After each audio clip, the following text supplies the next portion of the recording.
Yeah, I mean, I first read Max's book in 2015, shortly after it was published, and I was kind of profoundly moved by it. I'd sort of never seen the subject matter of grief handled in a way that was, so singular and unique. It's kind of a mixture of prose and poetry. It's an incredibly thin volume, but it just contains so much depth and nuance and insights into something that everyone either has been through or will go through. And my particular connection to it was that I'd kind of lost people when I was young, and at age 18, at the point when you're just starting to see the possibility in life, to suddenly be confronted with how finite it is and how that can come at any moment. And I don't think at that age I had the tools to deal with that, so I kind of pushed it down and kept it with me and assimilated it in some way. And I think Max's book opened up a lot of stuff for me. It kind of gave a language to some of the things that I'd felt or some of the ways that I'd behaved. It gave permission for some of those things as well. And it didn't seem like an obvious thing to adapt into a film at first, because the book is so wildly kind of formally inventive and so plays with structure. It's in 3 different perspectives, it's in different tenses, it spans multiple years. But the more I kind of dug into it, the more the shape of a film emerged, and a film that couldn't be exactly what the book is, but could share its DNA and could be as experiential. And in making this film, I wanted people to go through this period in the family's life and to feel the things that they feel. And I think, the book did such a wonderful job of that for me as a reader. The cinematic language for it very quickly became obvious to me, or clearer to me as I progressed through it.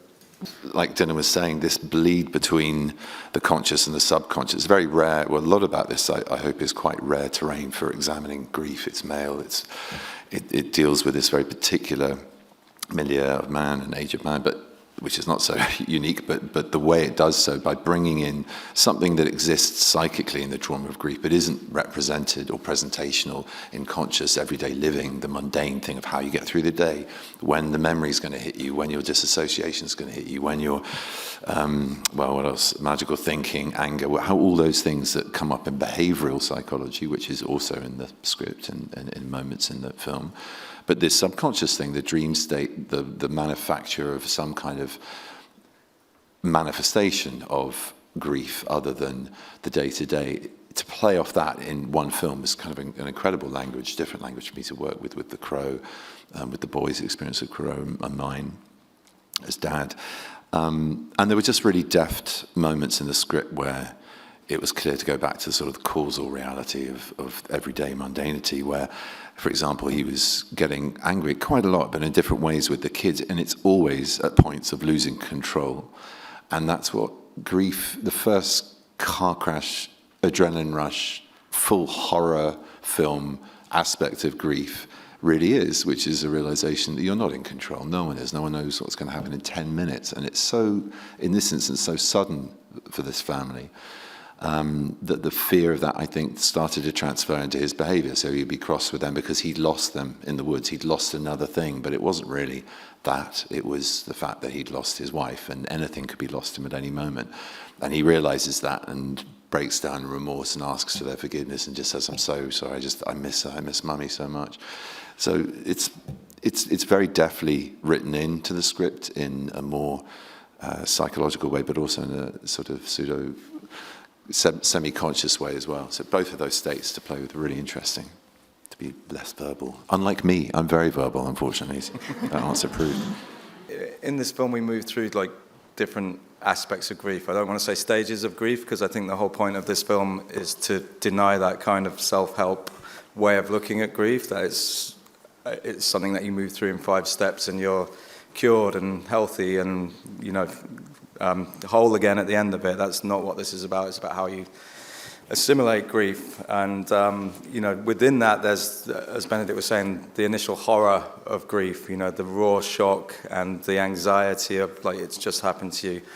There's things like magical thinking, she might come back, I might wake up one day and this was all a dream. There's things like survivor's guilt, you know, and how that can quickly turn into anger. But in the film, there is also hope, and that's the hope that comes from the support of friends. It comes from the love of your children. It comes from finding a way and the agency to move through this situation and kind of assimilate grief rather than fight it, and to use it for what it's useful for. So I definitely want people to take away the idea of hope from this film. That's a huge part of what the intention is. A film made by lots of people who gave it their all and crafted it beautifully, and it was made with kindness, and it is a film about hope. There's a massive difference between grief and despair. Despair doesn't have hope. Despair is when you're lost to grief. Grief is something you can live with hope, because in the end, the purpose that he finds, and I think this is true of art and kind of life in general, you know, it's paying attention, isn't it? It's a Mary Oliver quote.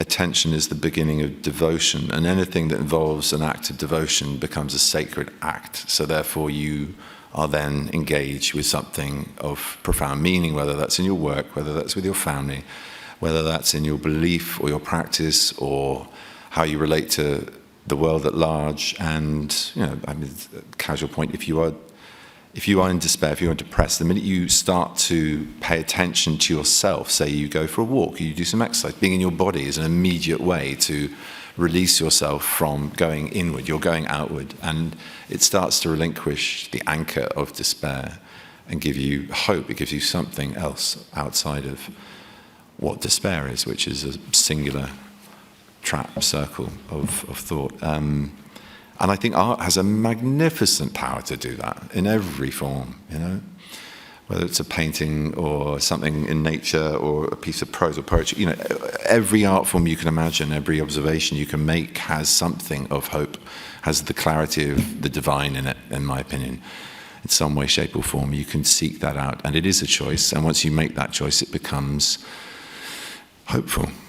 As an artist, I think you're dead in the water if you try to go out and proselytize or be didactic. But I think you, again, talking about openness, if you're in the world that you're portraying, you naturally absorb certain things in the zeitgeist. I think as storytellers, as producers, as Sunny March, as filmmakers and writers, you know, you start to collate a collective, and concerns come through that time of life, family, the politics of the world. And I'd say that, you know, a lens on male grief and the strength of being weak, of being vulnerable, of being open and able to learn from tragedy rather than trying to oppose it with more force and more force and more force, I think is obviously quite a prevalent and strong thing. But we certainly didn't go out to make a film to make that statement. I just think that is a natural thing to celebrate in the work we've done.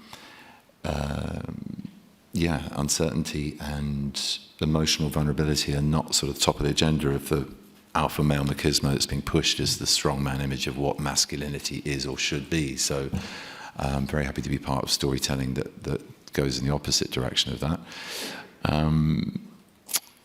Yeah. Do you? Yeah, I agree. Yeah, he agrees.